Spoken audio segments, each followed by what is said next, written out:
That was an awkward 3-2-1 by me. You did the and. You don't have to say and one. You threw off the cadence. Yeah, 3-2 and 1. TexAgs rewind. And a 1 and a 2. I mean, that's what you basically did. Like Happy Days. Nobody knows that. All right, Fonzarelli. Luch is here. Of the Fonz. Look at this picture. I don't know about, well, I'm leaning on the escalator.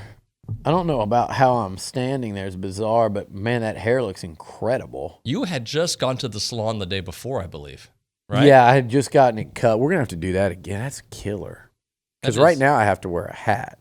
And you did a good duck walk there, but your backpack went right across. Yeah, we all saw that. That was fine. I like this. It adds flavor to the show. So today on the show, Liucci went on a couple of rants, which we always appreciate. Young Richard Zane, which you made fun of a little bit. For collar. Yeah, the collar didn't look good. Bacon neck. We had the Lexington Mayor, Tom Hart, on the program, kind of a Braves fan, but also kind of in the middle when it comes to his fandom on Twitter, which I thought was nice. And Peter Burns, Blue Delta Jeans, he joined the show. Peter always brings it, and we talked a little Jimbo with him. Mm-hmm. And by the way, this is Zane trying to have some fun with me, him and Dalton, because I crucified them today. Bacon neck. Can we get a picture of Bacon neck Zane up here?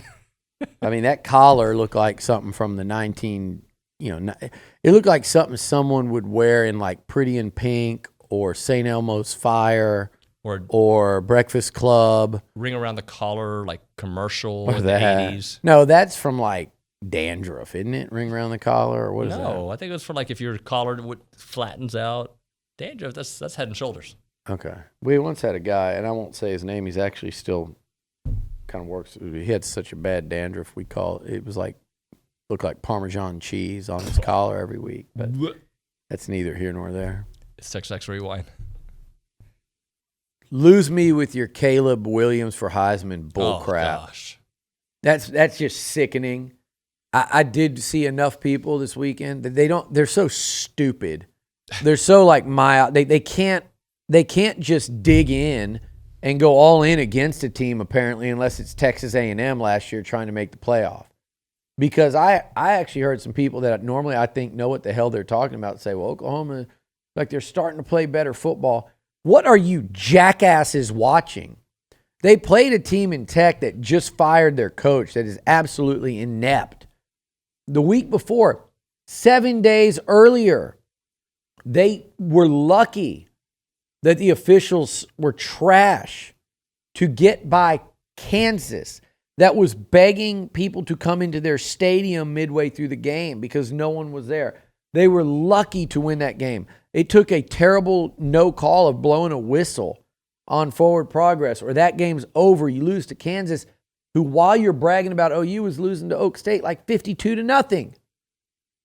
So that's the first thing I realized, is that dry fit Lincoln's going to get a free pass no matter what. No one's going to question this team. Hopefully the playoff committee will tomorrow night. That's what we're going to find out. Do you watch football or do you sit on your ass and show up at the Gaylord every late October, early November to pretend like you know what the hell you're talking about? Drop them and don't put Cincinnati at number 2. They got no damn business there. And by the way, nothing I just said has anything to do with A&M. This is not 2020. Texas A&M is not in the playoff discussion. This just has to do with, if you're going to be on a committee to judge such things, apparently at least be better than the jackasses that cover college football on national TV every Saturday. Because they're ranting and raving about Texas. College game day is going to Cincinnati. And by the way, I don't care if they're here or not either. I'm all about SEC Nation. Just from on a personal level for me, friendships, and I also think they do a hell of a lot better job of covering this conference than College Game Day does. Yes, they do. And certainly more than Fox Sports, which has become a publicity arm.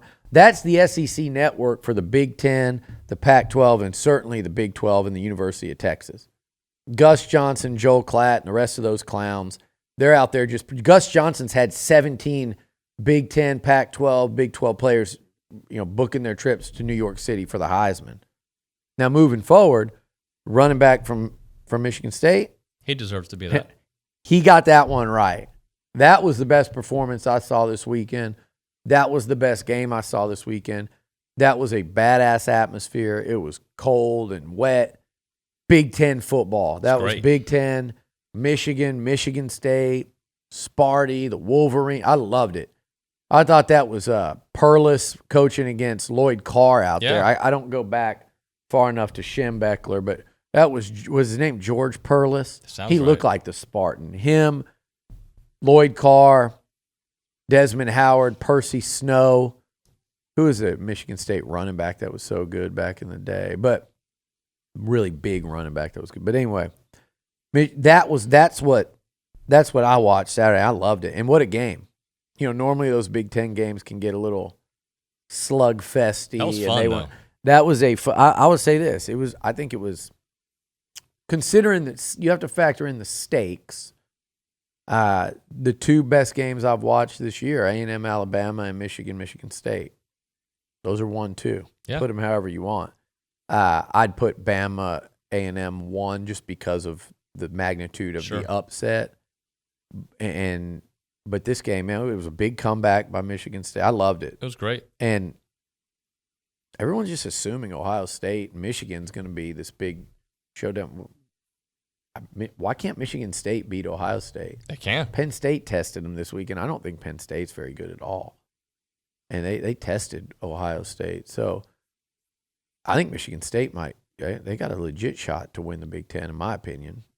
So hell of a job by Mel Tucker over there. It's incredible. He's doing a great job. Done. Yeah, and honestly, they keep playing like this. There's no reason for him to entertain other jobs out there. He's good. No. He's building something. Around the SEC, Dan Mullen, terrible. Yeah, bad. 2-8. Again, we're sitting here. This place melted down. You guys were moping around here like it was over. I was a little sad. You get a pass because you're not used to it. Everybody else, like the whole thing was done. But it felt done at that time. I'm talking about the whole Jimbo tenure. Oh, yeah. Oh, my God, we shouldn't have paid. That whole thing. That was after silly. 2 losses, after 9 wins, 11 straight wins, 12 straight, whatever it was. And imagine going 2-8 against Power 5 at Florida with all the hype Dan Mullen gets. So Jimbo's overpaid at $9 million a year, and Dan Mullen's not at $7 million. That's disgraceful what he's doing there. He's going to have to fire a lot of dudes. Certainly have to fire Grantham. He's 4 years in, and it's going like this. Yes, it is. It is plummeting. They're not even competitive in some of these games. They're not even competitive. If they go lose to Florida State at the end of the year, they got 4 cupcakes, including Florida State. If they lose to the Seminoles, who are better than they were earlier in the year, that's going to be a problem for Mullen. Not that he'll get fired. He'll find himself on a scalding hot seat in a must-win situation going into year 5 there. Yo, Richard saying, hey, buddy, great job hosting the show on Friday. Proud of you, man. Good job. Thanks, man. Nice collar today, Zane. I'm sorry? It's a nice collar today. Thank you. I'll go quick with around Aggieland. Number 5, Texas A&M Equestrian upset number 2, Georgia, 13-6 on Friday. A&M football is up to 13-12 in the polls. The first college football playoff rankings released tomorrow, 6 o'clock on ESPN. A&M hosts Auburn 2:30 on CBS on Saturday. SEC Nation will be broadcasting live Saturday morning from the 12th man statue outside Kyle Field. We'll hear from Jimbo Fisher, Jalen Watermeyer, Isaiah Spiller, Tyree Johnson, Damani Richardson today. Full coverage of the press conference on TexAgs.com and TexAgs on Twitter. Barbara Oliveri, Katie Smith, second team All-SEC selections. Mia Ponte, Miley Hayes, freshman team selections. Gemma Goddard was a SEC freshman, women's all-freshman team as well after finishing 36 in the cross-country SEC championships this week. Men's tennis, 24 victories in the Gamecock Scramble. Women's tennis, 19 victories in the Rice Invitational. Buzz Williams and company an exhibition tonight against A&M's Kingsville at Reed Arena. David, that's all I really got time for, man. Thank you, buddy. You would have had more time if you didn't retell us what time the game was Saturday. Appreciate you, Richard. Thank you, Billy. What about me? Hey, Zane, Thank you, have David. a little sense of humor back like you do off air so people don't think poor Richard, he's getting his collar made fun of and he's not taking it well. Bye. Mullen is one of those coaches that just, no matter what he does, he has a really hard time reading the room, right? And I think part of that is Mullen doesn't care about the room, right? He'll have a brawl against Missouri and he'll show up wearing a Darth Vader mask when when maybe, just maybe, when he was instigating the crowd, this was last year, he should show up and be a little bit humble and say, hey, that got out of control. I wish it hadn't happened. Instead, he ignores it. I don't think he cares what the room thinks. I don't think he cares what anybody thinks. And when you're winning and you're playing for an SEC championship, great. Like, that's fine. It works, right? In college football, when the coach is winning, the coach is always right, no matter what he's doing. That's just kind of, we've accepted this over the years. When you're not winning and your decisions at quarterback lead people to question what you're doing, and he's had a lot of missteps that other coaches would have a hard time talking their way out of. Against Kentucky, they lose the game, and he's like, yeah, but we had more yards than they did. What? Who? Yeah. What? Who cares? Who says that? Like, what? Why is that relevant? You had 115 penalty yards. You had like 6 false starts. You looked like you'd never played a road game before. So I don't think I don't think his job is on the line. But here's what to follow. Okay, this is what to follow with Florida and Dan Mullen going forward. And my guess is this comes to a head after the regular season, before the bowl season. If he is told by administration, you've got to make changes to your staff or we're going to have issues, and he is forced to make those changes, he is very loyal to his staff, extremely loyal. He's got a guy, John Havase's offensive coordinator, O-line coach, who's been with them since like Bowling Green, I think. They've been on the same staff. So, probably going to tell him you got to get rid of your defensive coordinator. Is Dan Mullen going to go along with that? Is he going to say, yeah, you're right, put my tail between my legs, I'll make those changes, I'll fire one of my best friends in the business, and I'll bring on a whole new staff? That doesn't sound like something that Dan Mullen would be willing to do. So while I don't think his job is on the line, I'm curious then what direction they go, or he goes, if he's given that ultimatum, which is common, obviously, in college football. Do you think, if you had to guess today, with all, there's going to be so many names flying around, do you think Mel Tucker ends up being kind of the guy that LSU zeroes in on? Forget that they get him or not. Do you think that ends up being kind of the primary target? I mean, again, I don't know how it wouldn't be if for no other reason, if we are assuming even after the extension and after the denial that Jimbo Fisher is 100% out of play. Yeah. Like, let's just take it as a basis for me being an LSU fan, right? Yeah. And people ask me all the time, who do you want? And I'm like, I think Mel Tucker's doing a great job. Hell, he might be a great coach. I don't know that much about him. But I look and say, all right, if LSU was this great powerhouse program that they can say, hey, we'll snap our fingers and we can get virtually anybody, how many no-brainers are there? Like, look at Dabo. Dabo's not leaving Clemson. I doubt Lincoln Riley is leaving Oklahoma.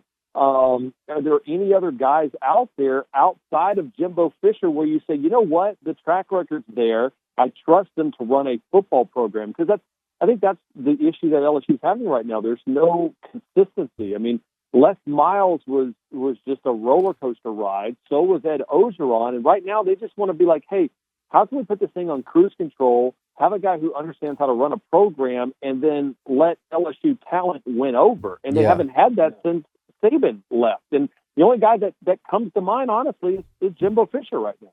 All right, guys, with our good hair, we're going to close it out, Billy. What are we going to do? I don't know. Mash the like button. Yeah. Make sure you're wearing a black shirt. You're not Parmesaning. Yeah, am I? Please. Okay, no. Good. I did spit all over the studio earlier. It was great. Fun show, fun game coming up. This is what it's all about.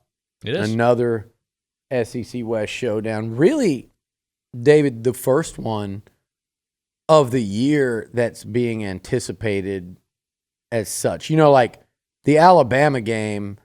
Yes, it sold out and people camped out, but just keeping it 100 here, right. Nobody expected A&M to win that game around the country, and probably a lot of those 100,000 that bought tickets, if we're being honest, and credit the team and Jimbo, and they turned the season around that night. And because of that, here we are 3 weeks later or 4 weeks later, and this is an anticipated showdown, SEC West war, with an awful lot at stake. This is an elimination Saturday and A&M's going to play in back-to-back elimination Saturdays, and you beat Auburn, you wish them well, and you say good luck Thanksgiving weekend. Yep. We're looking forward to the help, guys.